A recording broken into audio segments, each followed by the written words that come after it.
Okay, so hey guys, and welcome back to another weekly fighting roundup, and of course, got the boxing and MMA news. If you are new around here and you haven't yet subscribed, please do so. Like the video if you do indeed like the video, and let's get straight into it. So, starting off with the boxing, of course, Plant is rumoured to fight Andrade in August, and to be fair, in the way of super middleweight fights, they're both still top contenders, so that would make for quite an entertaining matchup, but I'm not necessarily sure who I'd have my money on to win for that type of a fight.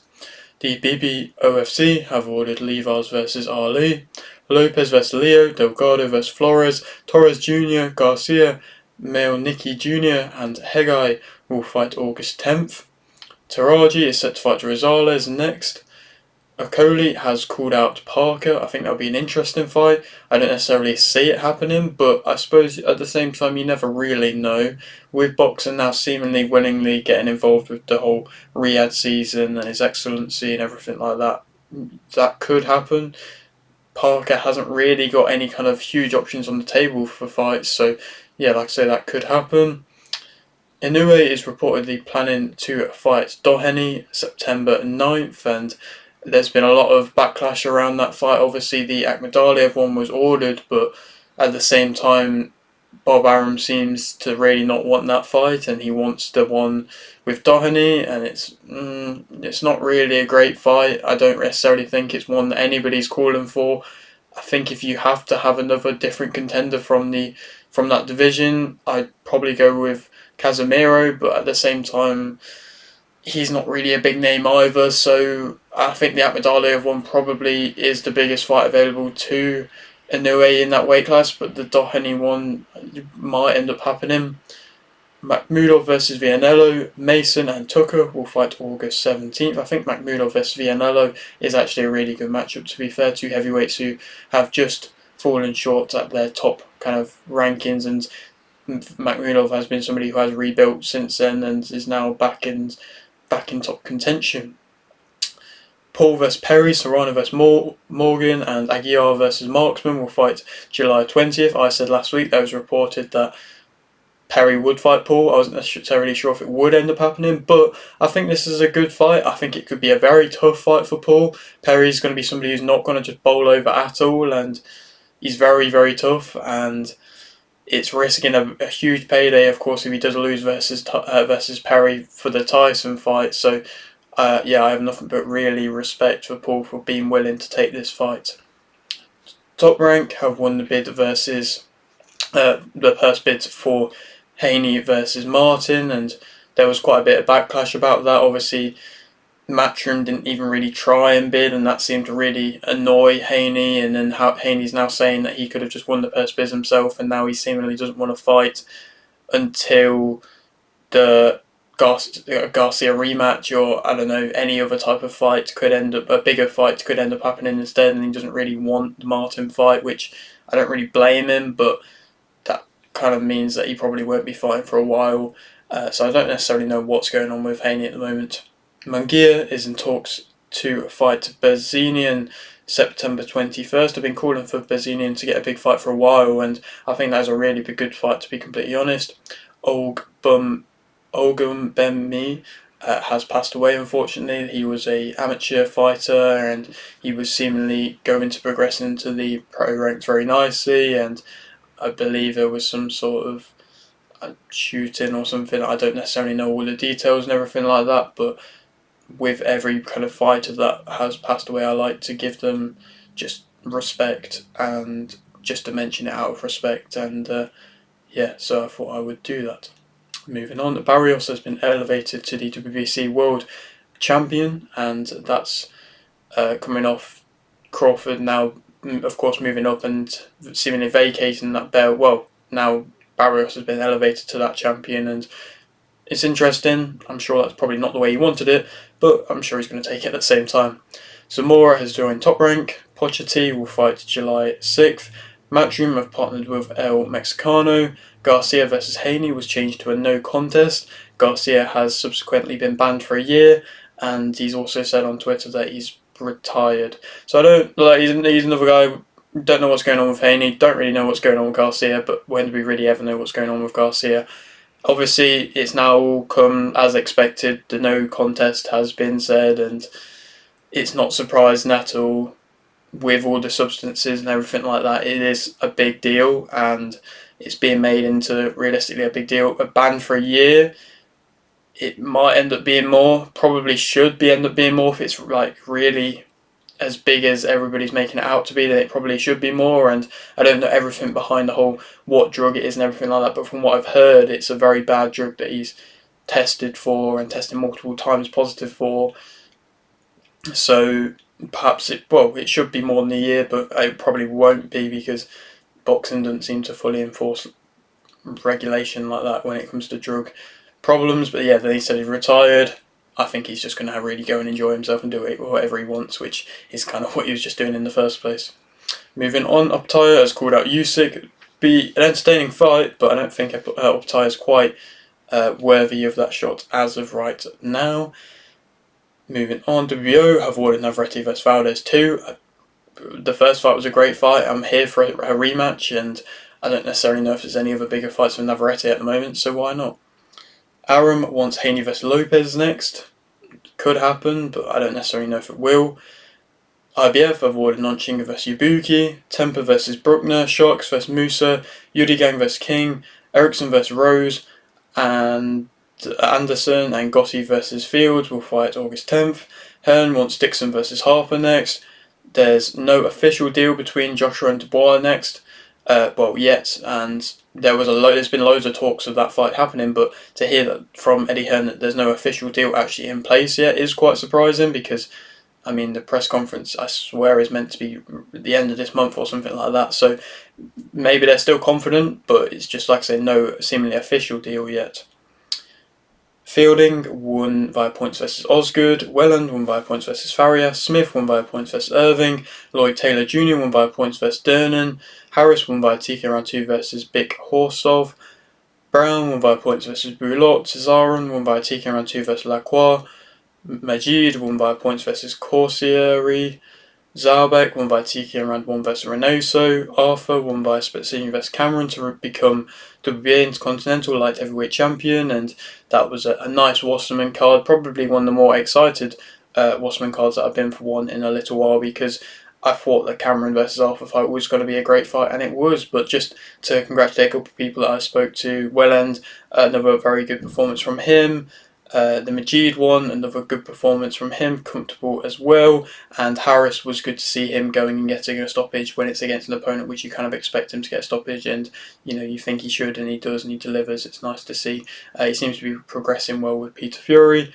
And then the main event, that was entertaining. Arthur, Cameron, I knew it was going to be an entertaining fight. Cameron always comes to give it his all, and Arthur, I wasn't necessarily sure where his head was at and what version of him we were going to see, and if he was going to be a little bit gun shy or anything like that, and he was a little bit at the start. And Cameron, whose technique and timing and accuracy are a little bit worse, he just kind of showed the heart, and I knew he had that, and so that's why I knew it was going to be an entertaining matchup, and it definitely was, and it definitely delivered. I think it could have gone for a draw. Will we see a rematch? No. Doesn't really fill me with much hope that Arthur can go back onto big things again. No. But nonetheless, it was an entertaining fight in my opinion, and like I said, I believed it would be. Navarro won by unanimous decision versus Meza. Palaco won by TK round 3 versus Acevedo. Diaz won by unanimous decision versus Portillo. Zamora won by unanimous decision versus Meza. Isley won by unanimous decision versus Martinez to remain WBO NABO middleweight champion. Cortez won by unanimous decision versus Nova to remain WBO NABO super featherweight champion. Espinoza won by TKO in round 4 versus Chirino to remain WBO world featherweight champion. And to speak about that card, that was kind of the major big world championship card of the week. Obviously, top rank one. The Cortez versus Nova fight, I always said it was going to be entertaining because they were just going to stand and trade, and maybe they did it a little bit less than I thought, but into the later rounds they definitely was. And Nova is somebody who I really do like as a gatekeeper type fighter for the top of the division. He's really always going to really test fighters and put you up against it and see if you're willing to be able to dig deep, and he always delivers. His technique is often off at times, and he can be inaccurate and can defensively struggle, but at times he's always he's always going to bring an entertaining fight. And Cortez, I think his timing was just better in general, and he landed nicely with when he had his timing down, and that's, in my opinion, what got him the win. I thought he would lose, so credit to him. He made the step up nicely. Do I feel like he's ready to be thrown in with a World Championship fighter? Not quite yet, but perhaps a couple more fights, and you never really know. And then the main event, Espinoza really delivered. That was a quality performance from him. I got my prediction right. I think I said it would be a little bit of a later stoppage. I thought Chirino would have perhaps offered a little bit more, but Espinoza was brilliant in the way they picked his shots.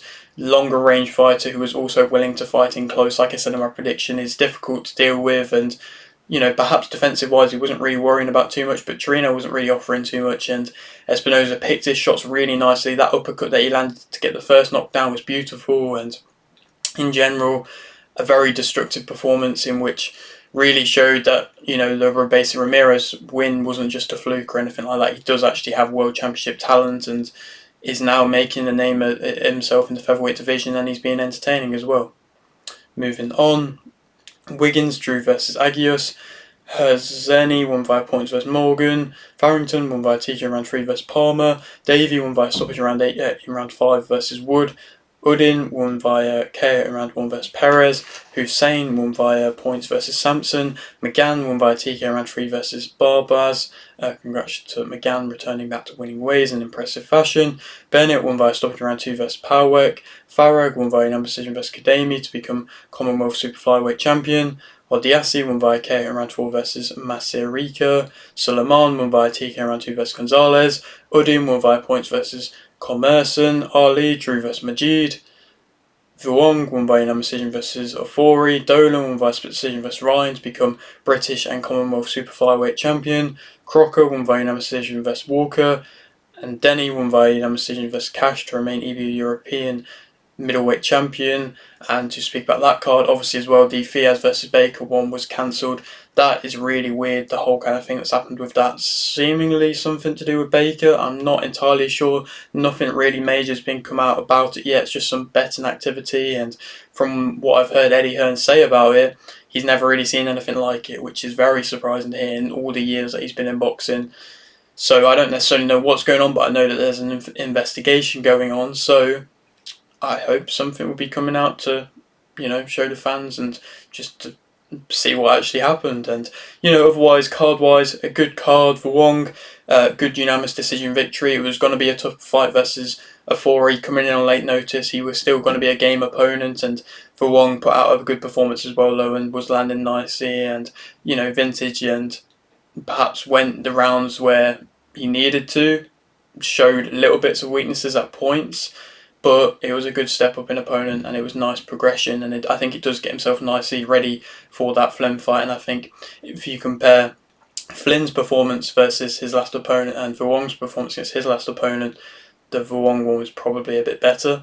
But nonetheless, they both are coming into it winning, of course, and I still think this fight's going to be made and it's going to be entertaining. Moving on, the Ryan Dolan one. Congratulations to Dolan. I've seen her progress from the small hall when she first won that title, and to now when she first won, I believe it was the Commonwealth title, and then to now defending it and becoming British champion as well on a big stage, on a big matchroom card. All credit to her. She's been the away fighter twice for big fights now, first versus Nicola Hopewell on a GBM card, and now on a big matchroom card against Shannon Ryan, who had a really big back in, and all credit to her. She's really game and is always going to be responding with multiple shots whenever she gets caught with anything, and it's just beautiful to watch, to be completely honest, and it's really nice to see. Obviously the knockdown was a little bit controversial, but nonetheless I'm just happy that the judges ended up giving her the win, in which I thought she did deserve, and she always going to make an entertaining fight as well, and I think she could go on to a world championship level after this. I don't necessarily know who she would go on to fight next, but I think there's big fights available to her now, and I just hope maybe a big promotion company could pick her up. If not, I think she can do it by herself, and she's gotten so far by herself at the moment, and so all credit to her. The Crocker Walker one was a great fight as well. It was a close fight. To be fair, both of them fights were quite close. The Dolan one, the Crocker one, but the Crocker Walker one was probably closer. I just liked how Walker's always going to make an entertaining fight, and Crocker was willing to do so as well, and neither of them were trying to just make it too much of a boring type fight. They were both just really throwing down.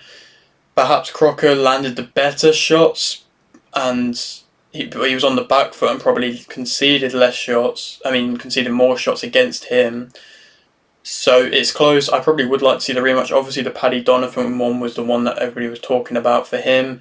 But it seems like Eddie Hearn's probably up for the rematch, and he seems to like Conor Walker as well. So yeah, like I say, it wouldn't surprise me if we end up seeing a rematch, and I'm totally here for it because that fight was very good. And like I say, Conor Walker always brings entertaining fights.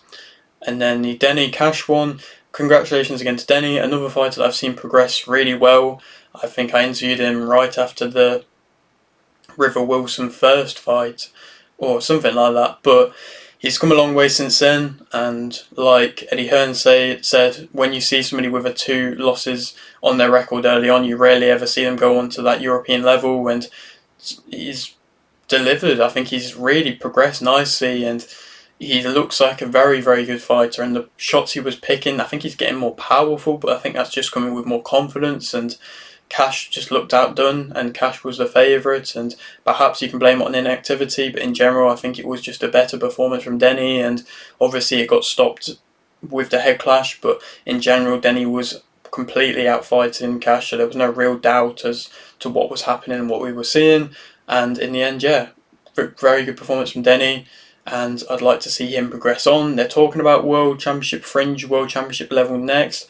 I don't necessarily know who he could fight next, but we'll have to wait and see. Another one of them people who we just have to wait and see, but is doing really well and progressing really well. And in this middleweight division, I think it's going to be tough to really get like a name like a Eubank or anything like that, or a Shiraz, but we'll see. We'll see. I think Boxer, hopefully I've got a good plan for him, and it's nice to have at least seen Boxer and Matchroom kind of working together, but at least talking to each other now, which is better than what we have been seeing.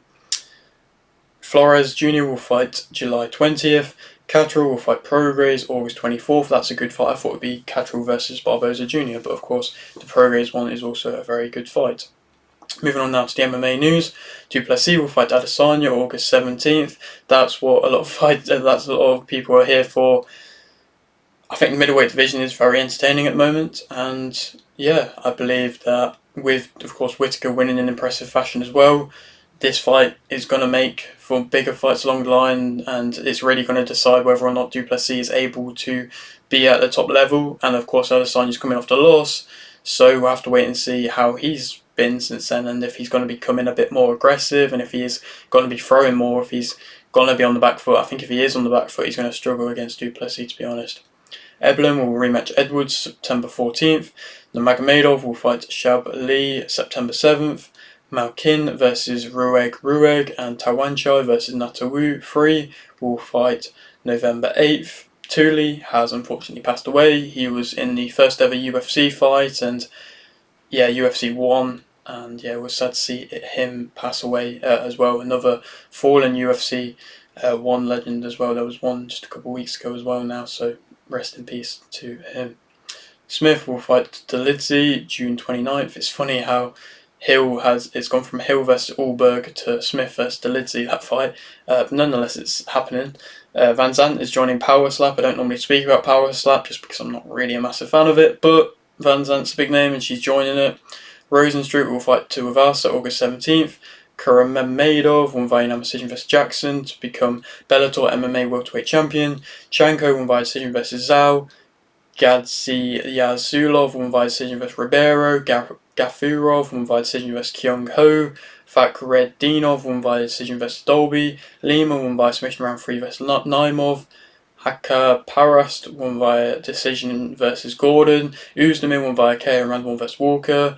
Magomedov won via KO in round 3 versus Tricoli. Gaslin won via decision versus Rodriguez. Volkov won via decision versus Pavlovich. And Whittaker won via KO in round 1 versus Alaskarov. And to speak about a few of them fights, I think in general for a first Saudi Arabian UFC card, it did deliver. It was entertaining, and Walker, I don't really think there's much left for him, to be completely honest. I don't really see anything more big win-wise from him.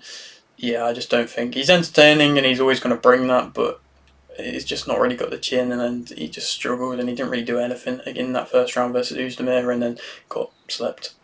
The Magomedov one, it was interesting. Tricoli just looked completely unbothered. Magomedov's kicks and speed with the kicks are really nice, and the variation he throws with them. But I would have just liked to see him get him out there possibly a little bit early, but Tricoli was tough, he was just not really doing much, and I think I'm going to be really interested to see how Magomedov progresses. I don't necessarily know if he's going in the right direction. I just don't necessarily know how far he can go, but of course that's just for we to find out as he progresses. Gaslium, that decision versus Rodriguez, it was alright. Gaslium coming in a lot overweight. I don't necessarily see anything for Gaslium realistic wise, big fight wise for the rest of his career, to be honest. The Volkov one, that was interesting. Pavlovich, since the loss, he didn't really do anything. He got that boxing, but he just couldn't get in the range of Volkov, and it was interesting to see when Pavlovich pushed him afterwards, but that's a whole different thing. It seems like that friendship's gone now. But Volkov, a nice, comfortable performance, didn't really have to do loads, but just stick to a game plan very nicely, kept his range well, and it's now got the longest UFC heavyweight win streak at the moment, which is a surprising stat for him to have, but I'm sure that's going to progress him into a big fight, maybe a Garn next or something like that, you don't really know. And then the Whittaker one was a beautiful knockout. That uppercut was lovely versus Alaskarov. Alaskarov, the boogeyman that people were seeing him as, he didn't really do anything, and Whittaker just put it on him straight away and showed that experience that he was talking about that he was going to show. And like I said, beautiful uppercut that he landed.